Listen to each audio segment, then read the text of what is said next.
যাদেরকে জীবনে সবচেয়ে বেশি প্রায়োরিটি দেন, এই মানুষগুলোকে আদৌ আপনাকে সবচেয়ে বেশি ভালোবাসে? যাদের জন্য আপনি জীবন যৌবনটাকে খোয়াইলেন, যাদের জন্য ঝড় বৃষ্টি উপেক্ষা করে আপনি আপনার রক্ত পানি করে তাদের জন্য উপার্জন করলেন, এই মানুষগুলো সত্যি কি আপনাকে ভালোবাসে? যদি জবাব দিই তাহলে কোরআনুল কারীমের ভাষায় জবাবটা দিতে হবে, অমাল হায়াতুদ দুনিয়া ইল্লা মাতাউল গুরুর। এই পার্থিব জীবনের সবকিছুই হচ্ছে ধোঁকা। তাহলে আপনি বলবেন যে হুজুর, বাপ মার মায়া, ভালোবাসা, মমতা, এগুলো আল মাল ওয়াল বানুনা জিনাতুল হায়াতিদ দুনিয়া। এগুলো হচ্ছে দুনিয়াকে সুন্দর করার জন্য, শোভিত করার জন্য, সাজানোর জন্য আল্লাহ তাআলা বানিয়ে দিয়েছেন। বাপ মার ভালোবাসা এটা সত্য, বন্ধু বান্ধবের ভালোবাসা কখনো কখনো সত্য, কখনো কখনো মিথ্যা, অধিকাংশ মিথ্যা। এই পৃথিবীতে নিঃস্বার্থ আপনাকে কেউ ভালোবাসে না ভাই। একমাত্র নিঃস্বার্থ আপনাকে ভালোবাসে আপনার মা, এরপরে নিঃস্বার্থ ভালোবাসে আপনার বাপ, এরপরে নিঃস্বার্থ ভালোবাসে আপনার বউ আর বাচ্চা কাচ্চা। কেউ আপনারা নিঃস্বার্থ ভালোবাসে না। বিশ্বাস করেন, আপনার নিঃস্বার্থ কেউ ভালোবাসে না। নিঃস্বার্থ যদি কোনো বউ কোনো স্বামীকে ভালোবাসতো তাহলে জীবনে ওই পরিবারে তালাক হইতো না। নিঃস্বার্থ কোনো বউকে যদি কোনো স্বামী ভালোবাসতো তাহলে ওই বাড়িতে কোনোদিনই তালাক হইতো না, কোনোদিন সংসার বিচ্ছিন্ন হতো না। আপনি দেখেন না, ইন্ডিয়ান বড় বড় নায়ক নায়িকারাও তালাক দিয়ে দেয়, বাংলাদেশের নায়ক নায়িকারাও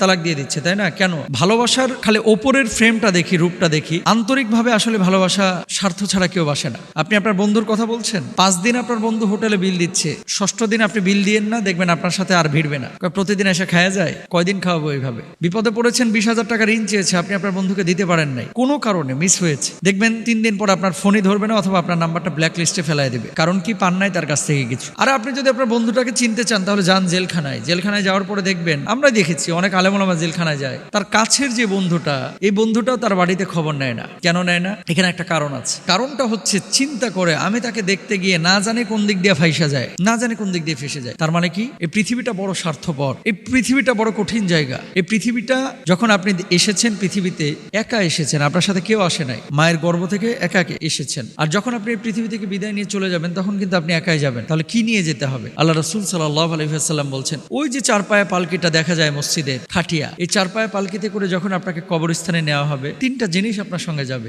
আহলুহু ওয়া মালুহু ওয়া আমালু। সম্পদ যাবে, পরিবার পরিজন যাবে, আপনার আমল যাবে, সবাই ফিরে চলে আসবে, থাকবে কি? আপনার আমল।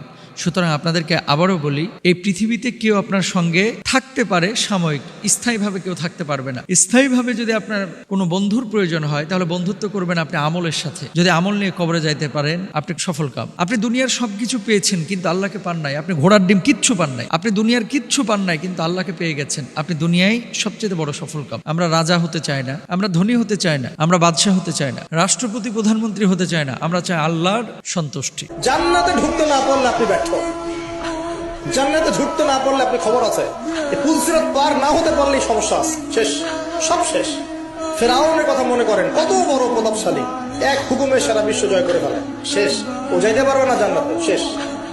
আর এখানে একজন ভ্যান চালক বেচারা 5 ওয়াক্ত নামাজ পড়ে, রমজান মাসে রোজা রাখে, সাধ্যমতো দান সৎকা করে, হালাল খায়, মরে গেলে যদি জান্নাতে চলে যায়, ও